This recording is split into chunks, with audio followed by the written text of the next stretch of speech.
Do you find yourself always serving other people?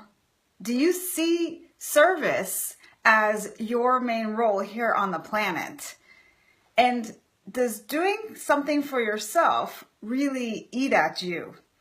If so, pay attention, because we are going to unlock two really important concepts that can help change the way that you feel. Hi, I'm Dr. Sharon Grossman. I'm a psychologist, coach, and speaker, and I work with a lot of people who experience burnout.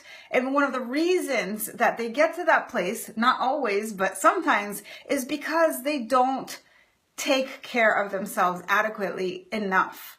And sometimes when we're in this idea, in this role of taking care of others, and we believe that that's all that we need to be doing, we sometimes neglect ourselves, neglect our own needs. And so today we're going to talk about this idea of decadent self-care.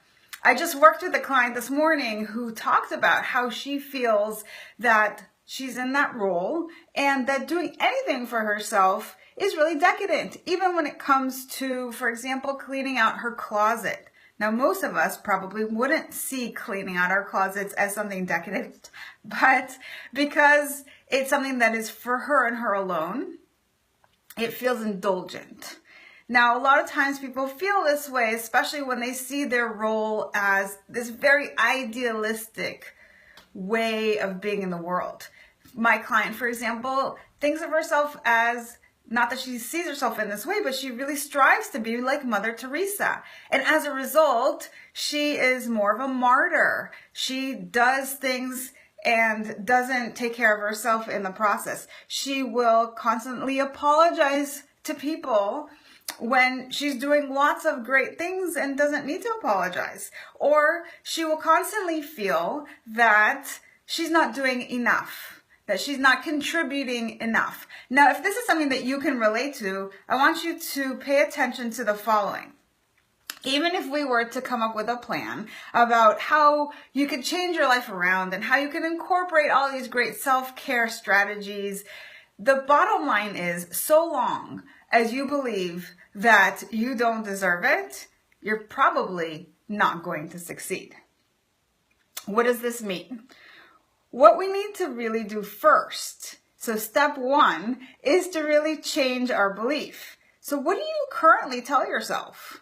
What is it that you believe? What is it that you see your role as being? And what does that mean about taking care of you? So the first thing is, when you identify this belief, if it is not serving you, if it's not actually taking care of your needs, in addition to maybe other people's needs, you need to really rewire your belief system. And one of the best and most effective ways of doing that is through affirmation. So think about, what would you rather believe, or who do you know that really takes care of themselves, and what must they believe about themselves? So my client talked about how she knows other moms who play tennis and they have so much fun. And they went out and actually bought a camera, and they said it wasn't for the kids. It wasn't for taking pictures of the family. It was because they wanted to record their own tennis game, which kind of blew her mind, because she was like, that's never something I would do. But when she was able to think about the kinds of belief that these moms must have, she said, well, they must really believe that they're important. And so she was able to come up with her own mantra, which is, I am worth it. Now, you may not believe that quite yet. So step two is to really practice your mantra until you get to a place where it feels true. So ask yourself, how much do I currently believe it on a scale of 0 to 100? My client only believes it 30% right now. But as she starts to practice this day in and day out, and I mean consistently and really a lot, very frequently over time, it will change. And as soon as our beliefs start to change, we can align our behaviors with those beliefs. So step three is now for you to come up with some ideas of what you would like to fill your life with that take care of you. Is it maybe going to a dance class? Is it doing some exercise, some meditation, some relaxation? Is it going for a massage once a month? figure out what it is that you want to do for yourself that can help you manage your stress so that you can be a better provider for other people if that's what really matters to you, and that you can feel a sense of happiness. It's not just about doing, it's also about being. So keep that in mind.